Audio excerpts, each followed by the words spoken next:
मध्य प्रदेश में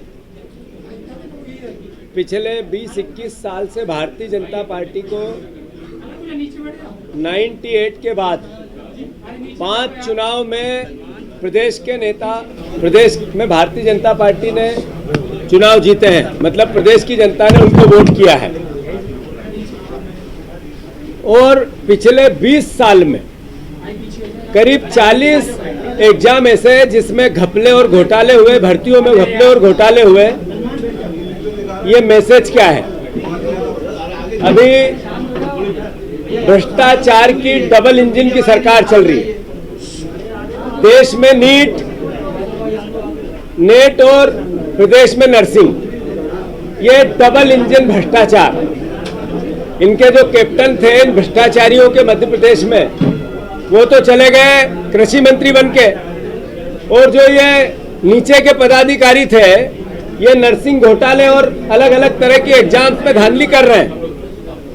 अब नर्सिंग घोटाला, 4 लाख से ज्यादा बच्चों का भविष्य अधर में है। स्पष्टता नहीं है कि इनका आगे क्या होगा।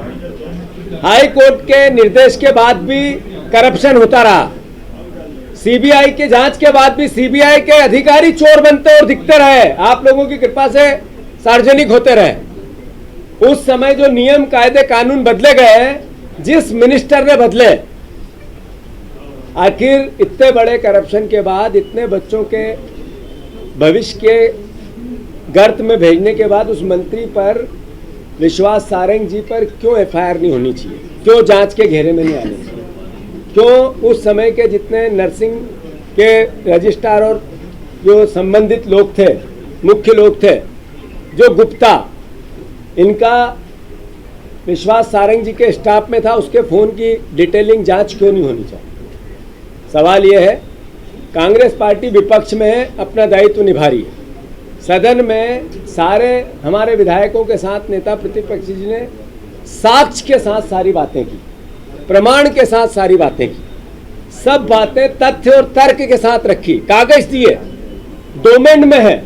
सरकार की थोड़ी सी भी नैतिकता होती, शर्म होती, थोड़ी सी भी इस प्रदेश के प्रति उनकी संवेदनाएं होती, तो उस मंत्री से इस्तीफा ले लेते, जिसके कार्यकाल में इतने 4 लाख बच्चों का स्पष्ट तरीके से घपला और घोटाला हुआ। शासन ने गरीबों से लूटा, मंत्रियों ने गरीबों को से रिश्वत ली। वो नर्सिंग के बच्चे जिन्होंने फीस भरी और उस फीस से उन कॉलेजों ने इनको रिश्वत दी। स्पष्ट है कि सीधा पैसा बच्चों का था। मैं फिर से अनुरोध करना चाहता हूं कि कांग्रेस पार्टी आज जो मंत्री करप्शन में आरोपित होगा, उसकी विधानसभाओं में जाकर हम प्रदर्शन करेंगे। जो बलात्कारी किसी भी भारतीय जनता पार्टी का नेता निकलेगा, उसके भी क्षेत्र में जाके प्रदर्शन करेंगे। इसी प्रकार से पहली फेरिस्ट में हमने नरेला में, चूंकि संबंधित मंत्री की विधानसभा थी, हमने आवेदन दिया, कानून से अनुमति लेके हम थाने पे जाकर, जो विपक्ष की बात है, जो नर्सिंग के बच्चों और उस परिवारों की बात है, वो कांग्रेस करने गई थी। दृश्य क्या था, नजारा क्या था?